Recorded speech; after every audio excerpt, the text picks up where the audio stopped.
مرجعیت کا نظام کس نے رکھا تھا اور اس کا بانی کون ہے؟ مجھے تو کائنڈلی یہ بھی بتائیں گے۔ لوگوں نے ایک بہت بڑی جھوٹ مشہور کر دی ہے کہ اہل بیت علیہ السلام نے مرجعیت کا نظام لے کے دیا۔ اہل بیت علیہ السلام نے کوئی مرجعیت کا نظام نہیں دیا، یہ لوگوں نے خود بنا دیا۔ ان لوگوں نے خود بنا، جیسے ابو بکر کو رسول جی اللہ صلی اللہ علیہ وسلم نے خلیفہ نہیں بنایا، اس نے خود اپنے آپ کو خلیفہ بنایا عمر کے ساتھ مل کے، ٹھیک ہے نا؟ اسی طرح مرجعیت، ہم جی یہی تو کہہ رہے ہیں ہماری بات کہ بھئی یہ کسی حدیث، اسی لیے ابھی تو آدمی جو آیا تھا نا کہ کیا کہہ رہا تھا اس کی حدیث نہیں ہے، بس عقل سے ثابت ہے۔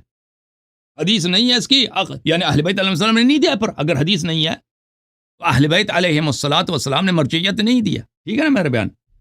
تو یہ ان لوگوں کا ایک جھوٹ ہے کہ اہل بیت علیہ السلام نے اپنے علاوہ دوسروں کو مرجع، کس کو بولتے ہیں مرجع؟ یعنی اس کا قول آپ کے لیے حجت ہے، صرف اہل بیت علیہ السلام حجت ہے۔ اہل بیت علیہ السلام نے کبھی نہیں بولا کہ ہماری بات آپ کو سمجھ نہیں آ سکتی اس لیے آپ ہماری باتوں پہ عمل نہ کریں، کسی اور کا شخص کا بات وہ آپ کے لیے حجت ہے، کبھی یہ نہیں بولا۔ السلام علیکم بہن۔ السلام علیکم، یا علی علیہ السلام مدد۔ یا علی علیہ السلام مدد۔ اللہ آپ کو سلامتی عزت دے بہن، اللہ آپ کو سلامتی دے، خیریت سے ہیں انشاءاللہ آپ؟ جی الحمدللہ ٹھیک ٹھاک، آپ کیسے ہیں آغا صاحب؟ اللہ تعالیٰ کا بڑا احسان ہے، تھینک یو سسٹر۔ جی میں اکاڑا شیرگڑھ سے بات کر رہی ہوں، پاکستان سے۔ اللہ آپ کو عزت دے، سلامتی دے۔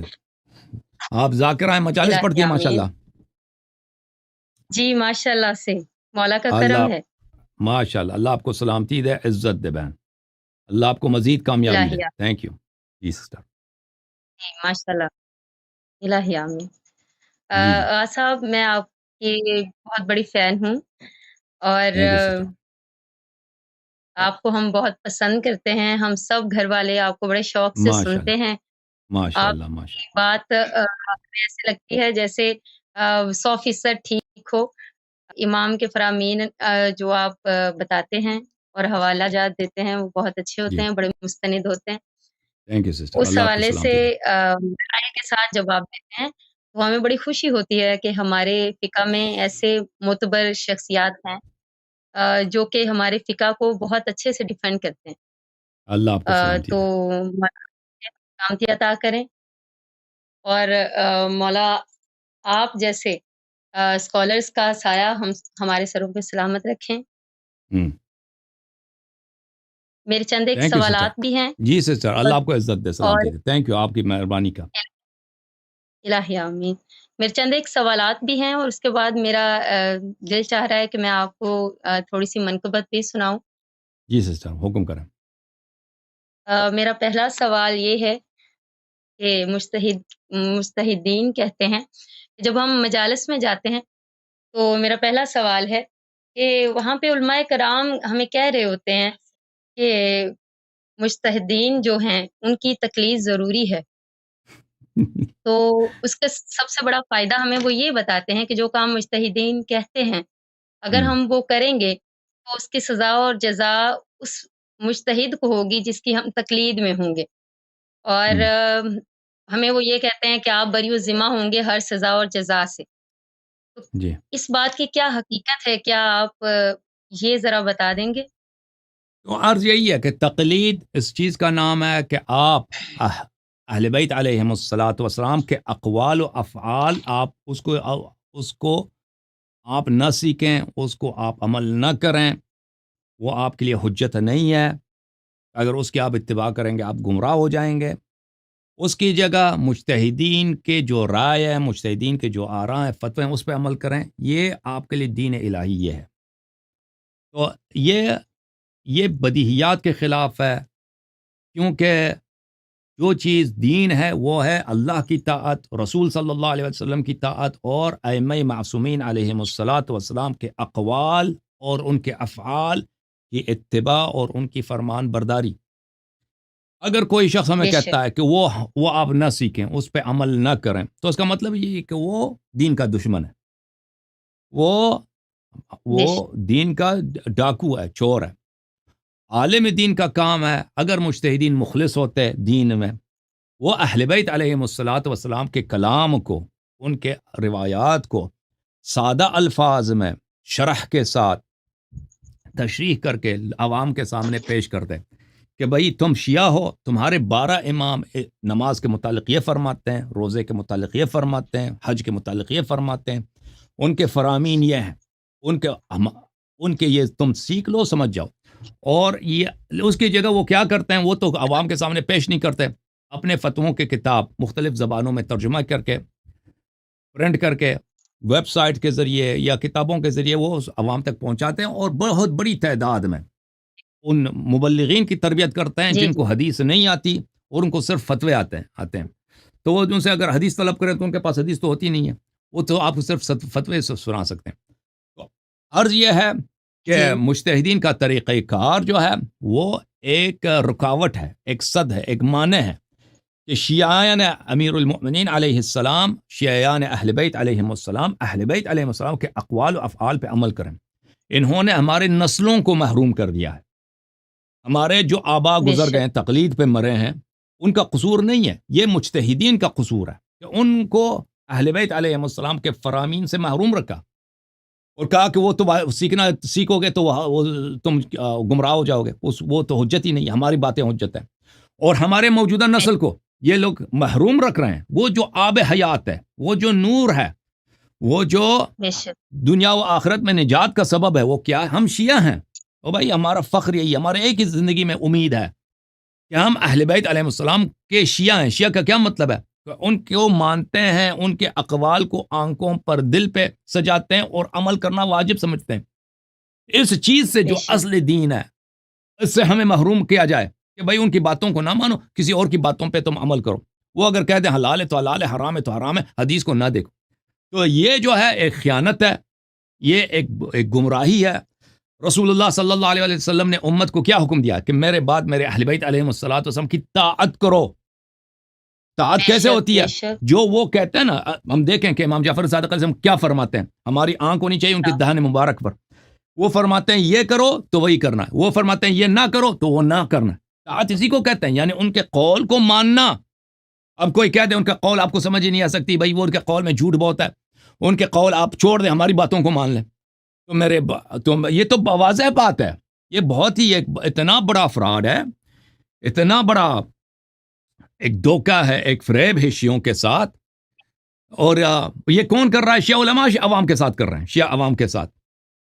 شیعہ علماء اگر بے مخلص شک، ہوتے ہیں، ان کا کام یہ ہے کہ اہل بیت علیہم الصلاۃ والسلام کے اقوال کو، بھئی اردو زبان میں کیوں آپ ترجمہ نہیں کرتے؟ اردو زبان میں اس کو کیوں شرح نہیں کرتے؟ کیوں اس کے کلاسز نہیں رکھ؟ آپ توضیح المسائل کو کر سکتے ہیں ترجمہ. امام جعفر صادق علیہ السلام کے فرامین بے کو کیوں ترجمہ نہیں کر سکتے؟ اس کو کیوں نہیں پیش کر سکتے؟ اور عوام کیوں سمجھنے سے قاصر ہو؟ عوام بخوبی کیوں، یہ اللہ نے کیسا دین بھیجا کہ لوگ سمجھ ہی نہیں سکتے بھائی، جب تک تم 40 سال حوضے میں نہ جاؤ. تو یہ ان کی جہالتیں ہیں میری بہن. یہ جو علماء فرماتے ہیں، بلکہ علماء کہتے ہیں، بولتے ہیں اپنے مجالس میں کہ تقلید ضروری ہے. اس یہ تقلید کی حقیقت کو پہچان لو. تقلید ایک باطل امر ہے، یہ اللہ اور رسول صلی اللہ علیہ وسلم سے اعلان جنگ ہے. کیونکہ تقلید کیا ہے کہ تم احادیث کو نہ چیرو، احادیث کو نہ سیکھو، احادیث پہ ایک غیر معصوم اس کے کلام کو مان لو. یہ ہم پیغمبر کو چھوڑ کے، ائمہ اطہار علیہ السلام کو چھوڑ کے مولوی کی بات ہماری حجت ہو؟ یہ کس امام نے کہا؟ یہ کون سا عقل کہتا ہے؟ ٹھیک ہے نا. یہ بے وہی ہے شک، بھائی، بالکل جسے غاصبین فدق نے فدق غصب کیا، غاصبین امامت کو نے خلافت کو غصب کیا. یہ بھی غصب امامت کا ایک نیا کھیل ہے جو خود شیعہ مولوی انہوں نے آغاز کیا اس کی. جی بہن. بے شک، بے شک. بہت اچھی آپ نے بات کی ہے، اور سمجھ میں بھی آتی ہے. دوسری میری بات یہ میں کرنا چاہوں گی کہ جو لوگ یہ کہتے ہیں نام کی ہی ضروری ہے لازماً طور پہ، ہمارے 12ویں امام آخر الزماں علیہ السلام کے بعد مرجیت کا نظام کس نے رکھا تھا اور اس کا بانی کون ہے؟ مجھے تو کائنڈلی یہ یہ بھی بتائیں گے. لوگوں نے ایک بہت بڑی جھوٹ مشہور کر دی ہے کہ اہل بیت علیہ السلام نے مرجعیت کا نظام لے کے دیا. اہل بیت علیہ السلام نے کوئی مرجعیت کا نظام نہیں دیا، یہ لوگوں نے خود بنا دیا. ان لوگوں نے خود بنا، جیسے ابو بکر کو رسول جی، اللہ صلی اللہ علیہ وسلم نے خلیفہ نہیں بنایا، اس نے خود اپنے آپ کو خلیفہ بنایا عمر کے ساتھ مل کے. ٹھیک ہے نا.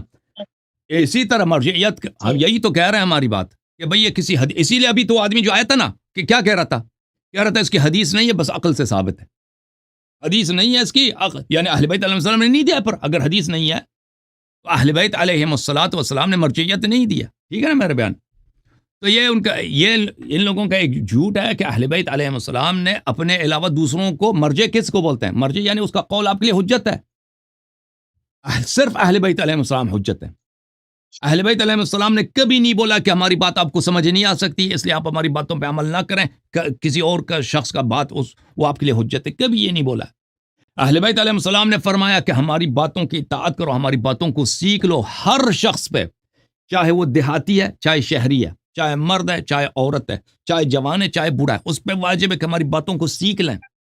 اور فرمایا کہ شیعہ علماء پہ فرض ہے کہ ہماری باتوں کو بغیر اضافے کے، بغیر کم کیے ہوئے، جوں کا توں عوام تک پہنچا دیں، ان کو سمجھا دیں. اگر یہ کریں تو اللہ تعالیٰ قیامت کے دن ان کو ایک ایسا حلہ پہنائے گا، ایک ایسا لباس پہنائے گا کہ اس کے ایک داغا اس پوری دنیا کے جتنا میں اس میں سونا چاندی ہے اس کی قیمت ادا نہیں کر سکتی.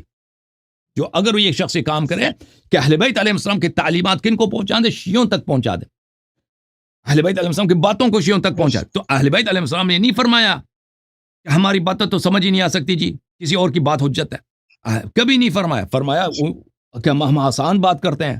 نحن معاشر الانبیاء نکلم الناس علی قدر عقولہم، ہم ان لوگوں کے عقل کے مطابق بات کرتے ہیں. اور انہوں نے فرمایا ہمیشہ ان کے سے جو سوالی بھی کہتے سوال کرتے تھے وہ ایسے لوگ تھے، عام لوگ تھے. جو حدیث کے روات ہیں وہ عام لوگ، کوئی کسان ہے، کوئی تاجر ہے، کوئی پرچون والا ہے. تو وہ سوال جواب آپ دیکھ لیں، وہ بالکل عامیانہ لوگوں کے عام جو مسائل ہیں انہوں ائمہ علیہ السلام سے پوچھتے تھے اور وہ جواب دیتے تھے. تو عرض یہ ہے کہ اہل بیت علیہ السلام کی اتباع واجب ہے. ان کے علاوہ مرجعیت کہ کوئی اور شخص 12 اماموں کے علاوہ وہ حجت ہے. یا عرض یہی ہے کہ یہ اور مزے کی بات یہ ہے کہ ائمہ علیہ السلام کی حدیث حجت نہیں ہے، مراجع کی باتیں حجت ہیں. عرض یہ ہے کہ یہ اس کا فریب ہونا، اس کا شرک ہونا، اس کا محاربہ اللہ اور رسول سے ہونا بہت واضح ہے. جی میں اچھا. اور تھینک یو سسٹر. بہت اور اللہ آپ کو تیسری سلام. میرا سوال جی سر، جی بہن پوچھ لیں. میرا تیسرا سوال یہ ہے کہ جو لوگ مجتہد کو مانتے ہیں، مجتہدین کو مانتے ہیں، ان لوگوں کا یہ کہنا ہے کہ جو خمس ہے وہ صرف مجتہدین کو ہی دیا جائے یا انہیں ہی دیا جائے. کیا ہاں ہم بالکل. محلے میں کسی غریب کو نہیں دے سکتے، ان کو تو نہیں دیا خمس کے جا سکتا؟ متعلق میرا ایک اسپیچ دیکھ لینا یہاں پہ اسی جی ٹی وی اسی چینل پہ ہے کہ مجتہدین کیسے نص کے خلاف فتوے دیتے ہیں اور کیسے حدیث دیکھیں. خوئی صاحب حدیث نقل بھی کرتے ہیں اپنے درس میں اور کہتے ہیں یہ حدیث صحیح بھی ہے، پھر اسی کے مقابلے میں اسی کے خلاف فتوے دیتے ہیں کہ مجتہد کو خمس دیا جائے. ٹھیک ہے نا. تو یہ ایک واضح مثال ہے. اور میں نے میرے چینل پہ میں نے اعلان بھی کیا ہے کہ جو خمس کے مجتہد کو خمس دینا واجب ہے، اس کی حدیث لے کے آئے ہم اس کو $2 لاکھ انعام دیں گے. ابھی تک کوئی نہیں آیا، ابھی تک کوئی نہیں آیا. ٹھیک ہے نا میری بہن. تو عرض یہ ہے میری سسٹر، صحیح. اللہ آپ کو جزائے خیر دے، کہ یہ بھی ان کی ایک ہی مثال ہے، ان کے ان باتوں کی مثال ہے کہ یہ کیسے نص کے خلاف فتویٰ دیتے ہیں. خمس کہاں پہ خرچ ہونا چاہیے میں نے احادیث وہاں پہ پیش کی ہیں. میرا اسپیچ ہے خمس کے متعلق، وہ دیکھ لیں آپ. تھینک یو سسٹر، اللہ آپ کو جزائے خیر، اللہ آپ کو عزت.